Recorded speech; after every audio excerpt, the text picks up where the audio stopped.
Hello hello, bienvenue avec moi dans ce live tardif. Je suis contente de te retrouver pour cette journée spéciale. Aujourd'hui, c'était la naissance de Sohan, il y a 4 ans évidemment. Et j'étais super heureuse de pouvoir célébrer. Merci à toutes les personnes qui lui ont souhaité sa fête. Pour ce soir, il est chez son papa, mais dès que je le revois mercredi soir, je me ferai une joie de lui montrer les gifs que vous lui avez envoyés, les messages et tout ça. Je sais que ça va beaucoup l'amuser et que ça va lui faire plaisir. Et puis, ceux qui ont envie d'en profiter, l'offre pour le Lemni Skate est encore disponible jusqu'à demain midi. Hello Céline, quel plaisir de t'apercevoir.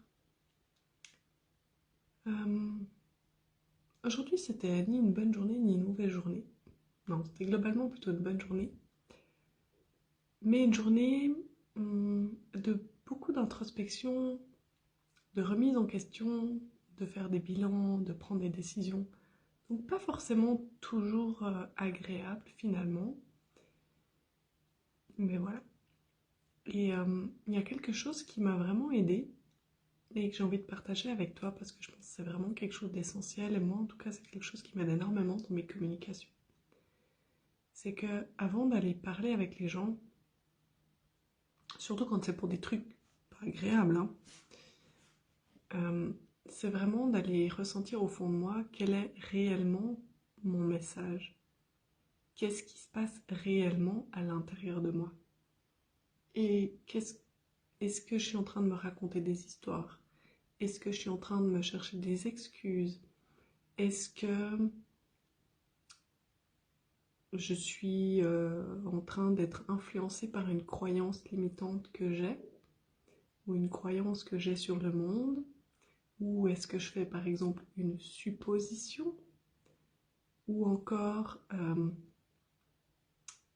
une transposition? C'est quand tu imagines qu'est-ce que l'autre pourrait faire, enfin tu vois, quand tu es en train de créer un scénario.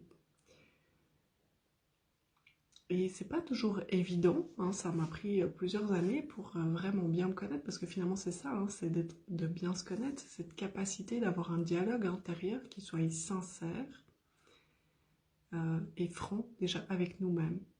Il n'y a que, en fait, il n'y a qu'à partir du moment où tu es capable d'avoir un discours authentique avec toi-même que tu vas pouvoir avoir un discours authentique avec les gens autour de toi. Mais je sais que d'avoir développé cette capacité, c'est quelque chose qui m'aide beaucoup à dire ma vérité, à dire ce qui est vrai et juste pour moi sur le moment. Des fois, ta vérité, elle peut changer. Tu peux dire un truc le matin et puis ressentir autre chose le soir.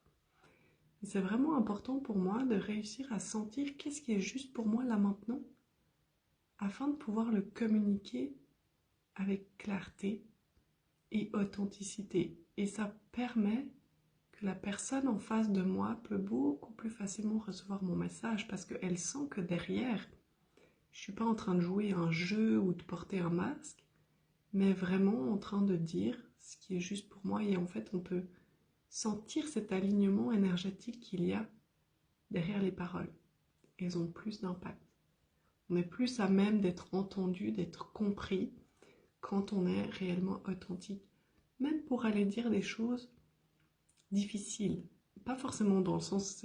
les discussions que j'ai eues aujourd'hui, c'était pas forcément des discussions difficiles dans le sens où j'étais fâchée avec les gens ou comme ça. Mais voilà, il y a des fois des discussions qui peuvent être inconfortables. Et j'étais contente de pouvoir mener cette discussion aussi. Ce qui était facilitant, c'est que la personne en face était aussi une personne qui est capable de parler en connexion avec son cœur.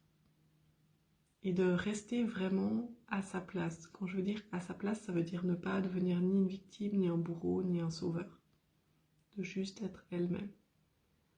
Et si vous développez cette capacité de rester toujours vous-même, vous allez aider aussi les gens autour de vous à rester eux-mêmes.